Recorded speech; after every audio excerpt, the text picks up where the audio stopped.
वहां पर बाबरी मस्जिद ही थी, है और रहेगी। आप कि 400 साल तक वहां पर मस्जिद थी और मेरा मानना यह है कि वहां पर मस्जिद आज भी है और कल भी रहेगी। उसके जजमेंट में लिखा है सन 1947 को जब हमारा मुल्क आजाद हुआ उस वक्त बाबरी मस्जिद मौजूद थी। 500 साल पुरानी बाबरी मस्जिद थी, 500 साल से बराबर मस्जिद रही।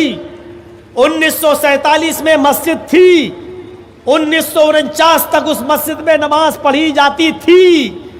1949 में उसमें गलत तरीके से मूर्तियां रखी गई। कोर्ट इस बात को कह रही है, कौन? Supreme court. सुप्रीम कोर्ट ने भी कहा कि destruction of Babri Masjid is national shame.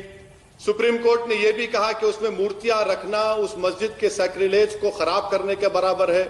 Supreme court ने यह भी ये तो नहीं कहा ना कि मंदिर तोड़कर मस्जिद बनाई गई। और 6 दिसंबर 92 को, सन 92 में 6 दिसंबर को बाबरी मस्जिद को जो शहीद किया गया, तोड़ा गया उस ढांचे को, उस मस्जिद को, वो भी गैर कानूनी था। बीजेपी और संघ परिवार के लोगों ने रात के अंधेरे में इस तरह से मस्जिद में घुसकर मूर्तियां रखी है। जो लोग ये कहते हैं मंदिर तोड़कर मस्जिद बनाई गई, वो लोग मंदिर होना साबित नहीं कर पाए। लिहाजा ये गलत है कि मस्जिद मंदिर तोड़कर बनाई गई। इतनी चीजें हमारे पक्ष में थी, लेकिन इसके बावजूद फैसला क्या है? ये जगह राम लला को दी जाती है और मुसलमानों को अयोध्या में किसी दूसरी जगह पर 5 एकड़ जमीन दे दी जाए। ये होता है फैसला हमारे सुप्रीम कोर्ट का।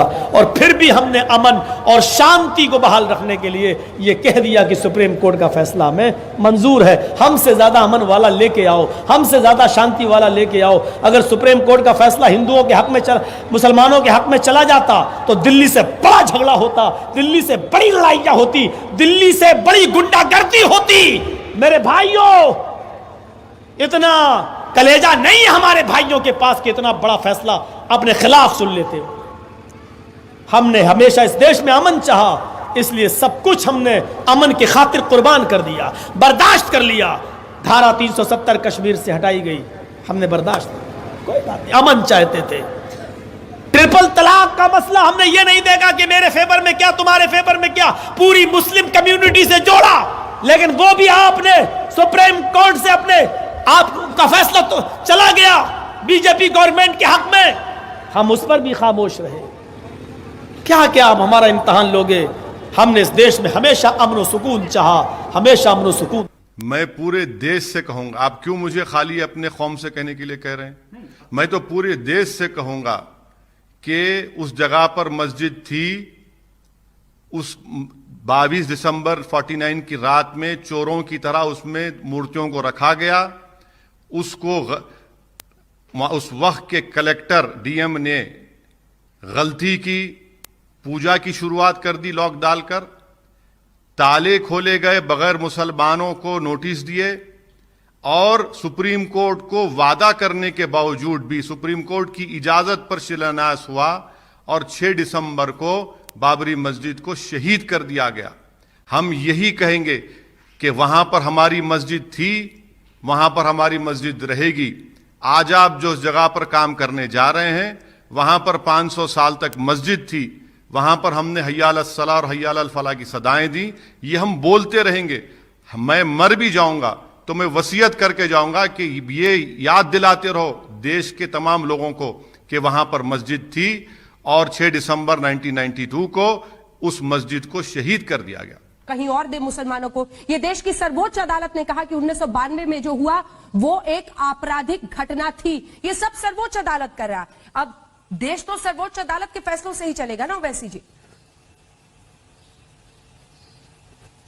देखिए, देश की सुप्रीम कोर्ट का फैसला आखिरी कोर्ट ऑफ अपील है और मेरा मानना यह है कि वो फैसला सही फैसला नहीं था। मैं सुप्रीम कोर्ट की इज्जत करता हूं। Justice JS. वर्मा ने सही कहा था सुप्रीम कोर्ट के बारे में कि सुप्रीम कोर्ट सुप्रीम है बट इनफेलेबल नहीं है। यही सुप्रीम कोर्ट ने एडीएम जबलपुर को 40 साल पहले सही कहा था, फिर यही सुप्रीम कोर्ट ने उसको गलत कहा। मैं आपसे ये कह रहा हूं कि ये गलत हो रहा है।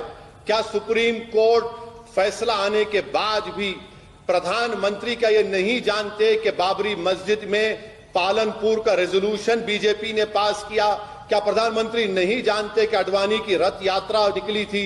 क्या प्रधानमंत्री नहीं जानते कि 6 दिसंबर को बाबरी मस्जिद को शहीद किया गया? अरे ये सब हिस्ट्री का हिस्सा नहीं है, फैक्ट भी तो है ना मैडम। और सुप्रीम कोर्ट ने इस तमाम बातें की। क्या सुप्रीम कोर्ट ने कहा कि प्रधानमंत्री को बुलाइए? क्यों सुप्रीम कोर्ट को आप खामखा बीच में लाते हैं? सुप्रीम कोर्ट ने अपना फैसला दिया, हमने अपनी राय दी। ये प्रधानमंत्री का जाना मुस्तकबिल में और भी ऐसे कई मजहबी इबादत गाह हैं जहां पर संघ परिवार की नजरें आज भी हैं।